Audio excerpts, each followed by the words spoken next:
While there have been no formal charges or indictments, the investigators have said that there are at least 2 to 3 suspects. Witnesses reported 2 men jumping out of a black GMC truck, approached Duke, shot him multiple times during a robbery. Authorities believe multiple people have been involved, but while there's no pinpoint of who it is, everything keeps circling back around Boosie. If you're innocent, you're going to do everything you can, especially as a public figure, to clear your name. But we also know this little thing that's called murder for hire. And so you could play the, oh, I'm innocent card because I didn't pull the trigger. But that doesn't mean you didn't set up the plan.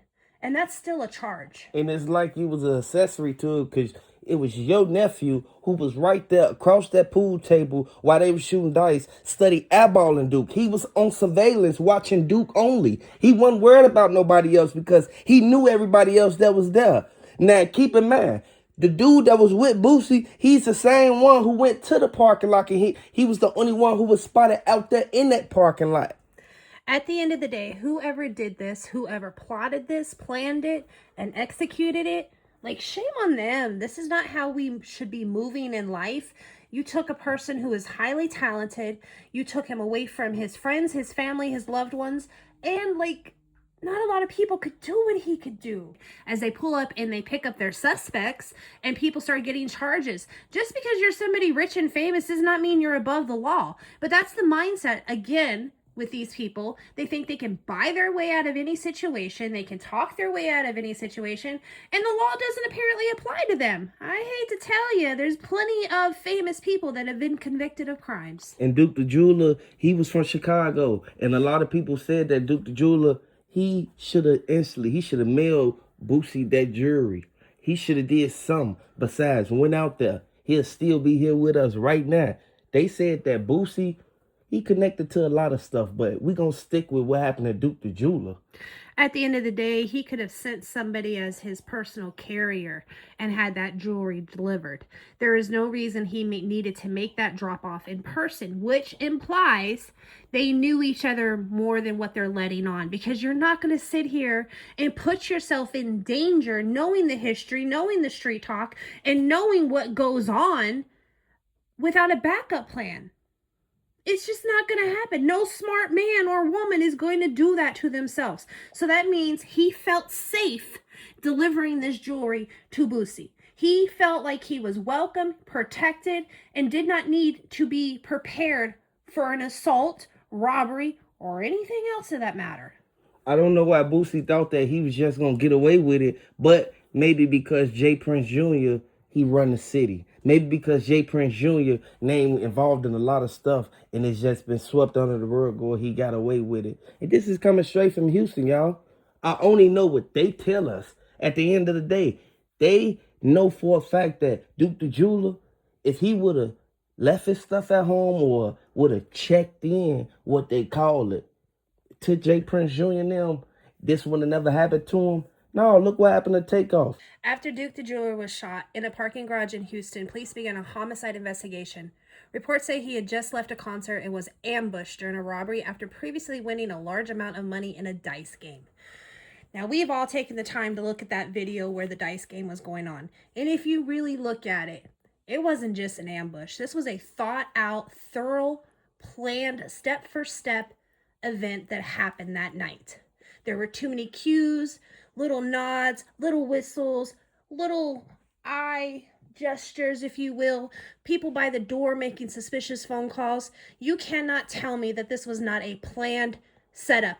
And first off, foremost, Boosie made sure that Duke the Jeweler put his bags somewhere safe, where he knew where they were.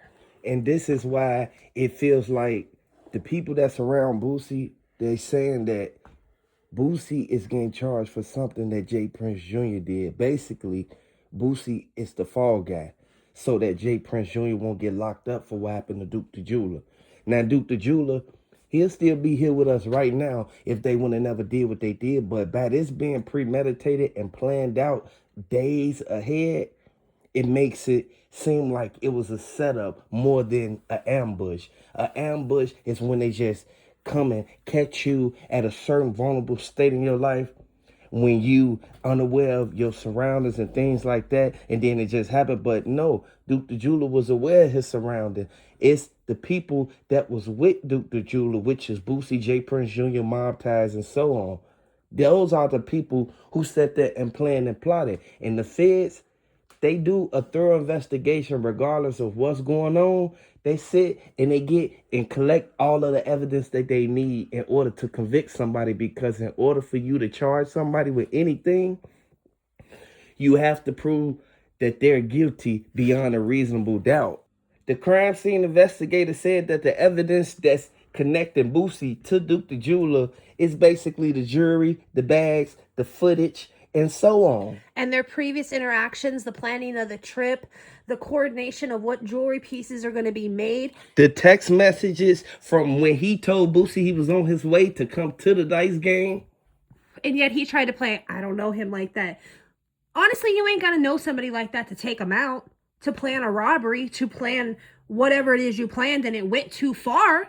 Everything that Boosie thought he was going to do and get away with, it happened, but now his name is still out there connected to Duke the Jeweler. Now, from what I know from being in the streets, if you out there in the streets, you get caught up in the dice game or anything, just because the police don't say nothing right then and there, that don't mean that they don't have your name on file connected to this case. There's too much facial recognition out there nowadays. You're on file somewhere. Even if you have never been in and been fingerprinted, your face has hit every camera across the city. And let me tell you, the modern technology, it's good. They know where you live, your grandmother lives, your father, your mother, your brothers, your sisters.